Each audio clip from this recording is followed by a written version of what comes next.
नमस्कार, आप देख रहे हैं ओपीटीवी इंडिया। मैं हूं ओमपाल सिंह राजपूत। आवारा पशुओं को लेकर भले ही सरकार गंभीर हो, लेकिन अफसर और जनप्रतिनिधि लापरवाह बने हुए हैं। और आज लापरवाही की वजह से गांव के बासिंदों ने एक स्कूल में आवारा पशुओं को बंद कर दिया, जिसकी वजह से आज 98 छात्र छात्राओं की पढ़ाई पूरी तरह से ठप हो गई।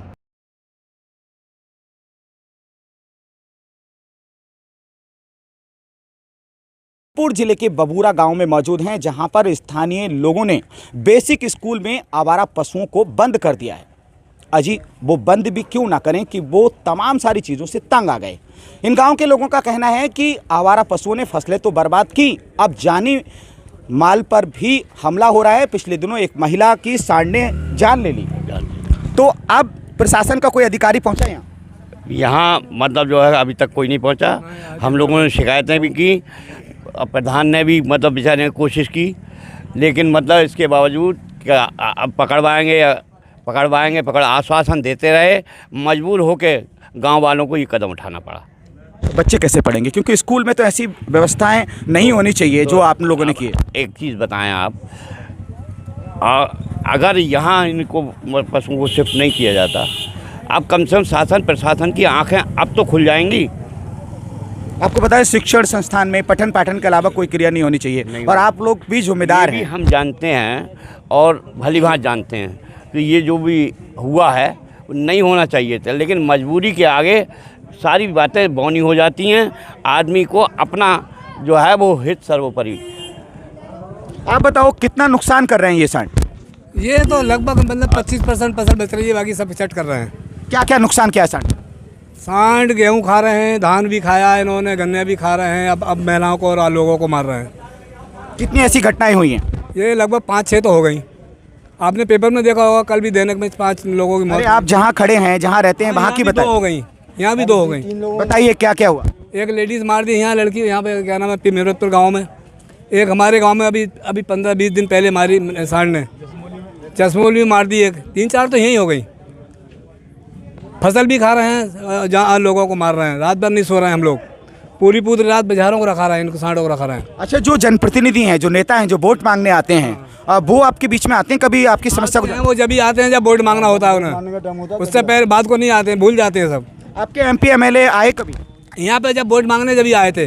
अब शिकायत हम लोग कर रहे हैं, बलदेव औलख जी से के पास गए हम लोग। DM साहब को 3 ज्ञापन तो मैंने खुद लिखवा के दिए हैं। बस ये कह देते हैं चलो उसको हो जाएगा करवा देंगे। आपने मंत्री बलदेव औलख सिंह से बात की? हाँ, मंत्री बलदेव सिंह से 2 बार बात की। उन्होंने आश्वासन दिया, और उसके आश्वासन के बाद भी कोई काम यहाँ नहीं हुआ। आप बताओ, आपको क्या कहना? उस दिन जो समाधान हुआ था, हमारे स्कूल में पंचायत हुई थी, उस दिन मैंने सेक्रेटरी से कही थी, बोले और लेखपाल से, तो बोले आप पकड़वाओ, हम इनको आप व्यवस्था कर दें, हम ले जाएंगे। अच्छा, रामपुर जिलाधिकारी तो काफ़ी अच्छा काम कर रहे हैं। उनको प्रधानमंत्री से लेकर मुख्यमंत्री तक सम्मान दिया जा रहा है उनके अच्छे काम को लेकर। कभी आपने उनको भी ये सब बातें बताई कि यहाँ पर अफसर नहीं सुन रहे हैं? सबको बता दीजिए सर, सबको ज्ञापन सबको पता है, सबको ज्ञापन दे चुके हैं हम लोग। हर आदमी सबको पता है, यहाँ के SDM को, तहसीलदार को, स्कूल में सारे, रामपुर जिलाधिकारी को, बलदेव सिंह औलख राज मंत्री को, कैसे पता नहीं है? सब पता है ना, मजबूर होकर ये काम किया है हमने। नहीं, हमें कोई खुशी नहीं थी, हमारे बच्चे पढ़ रहे हैं। एक रात में सफा कर रहे हैं, 10-10 एकड़ गेहूँ एक रात में सफा कर रहे हैं। ये बताओ, अब इन्हें खिला देंगे, हम लोग क्या खाएंगे फिर? दूसरे का कर्जा कहाँ से देंगे? एक आदमी एक कट्टा मतलब 1500 रुपये का डाला है। 11 बजे हम लोग खेत पर साहब, एक एकड़ में 20,000 की लागत आ रही है। हम क्या करेंगे? कहाँ से तुम्हारा पैसा देंगे? सरकारी पैसा देंगे, हम क्या खाएंगे? हमारे परेशानी है। चलिए, कुल मिलाकर अगर मैं यहाँ पर शाम तक भी बात करूं तो बात खत्म नहीं होगी, क्योंकि इनका दर्द है और दर्द इनका वाजिब है।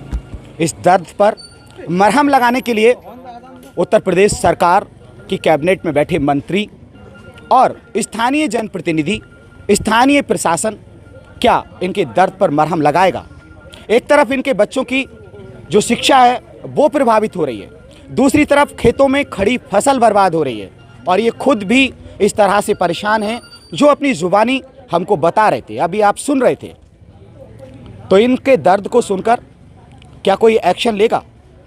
और कब जो शिक्षण संस्थान है बबूरा प्राथमिक विद्यालय में बच्चों की जो क्लासरूम है वहाँ पर क्लासेस शुरू कितने घंटों के बाद होंगी, क्योंकि सुबह से अब तक आप सोचिए 12 बज चुके हैं और अभी तक कोई अधिकारी यहाँ पर इनके बीच में इनकी समस्या को जानने के लिए और इस समस्या का निदान करने के लिए कोई नहीं पहुँचा है। हालांकि पुलिस के अफसर पहुँचे हैं और पुलिस ने इन सब चीज़ों को लेकर अपने संबंधित अधिकारियों को रिपोर्ट्स भी की होगी, लेकिन शिक्षा विभाग, पशु विभाग और अन्य विभाग जिनकी जिम्मेदारी बनती है कि अगर गांव में किसी तरह का कोई घटना सोशल मीडिया पर सामने आ रहा है तो उससे निपटने के लिए हम क्या करें।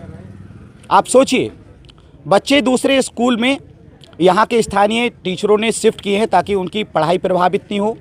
जो बेसिक स्कूल में पढ़ने के लिए आए थे उन्हें उच्च प्राथमिक विद्यालय में भेजा है, वहाँ पर उनकी क्लासेस चल रही हैं। दूसरी क्लासेस भी प्रभावित होंगी। जाहिर सी बात है कि अगर एक क्लास के बच्चे दूसरी क्लास के बराबर बैठेंगे तो टीचर को पढ़ाने में और बच्चे को पढ़ने में भी तमाम सारी दिक्कतों का सामना करना पड़ेगा।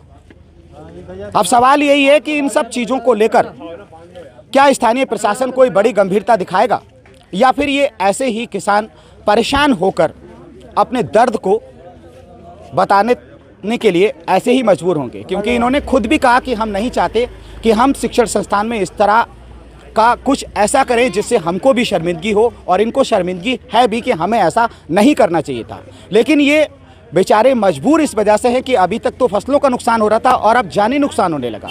तो इस जानी नुकसान से निपटने के लिए सरकार और सरकार में बैठे मंत्री एक्शन लेकर बबूरा गांव की समस्या का समाधान कितने घंटों में करेंगे, इसी पर सभी की नज़रें बनी हुई हैं। OPTV इंडिया पर खबरों का सिलसिला लगातार जारी है। अगर अभी तक आपने हमारे चैनल को सब्सक्राइब नहीं किया है तो आप अभी कर लीजिए और क्या है हमारी खबरों को लेकर आपकी राय कमेंट्स बॉक्स में लिखना कभी ना भूलें। नमस्कार।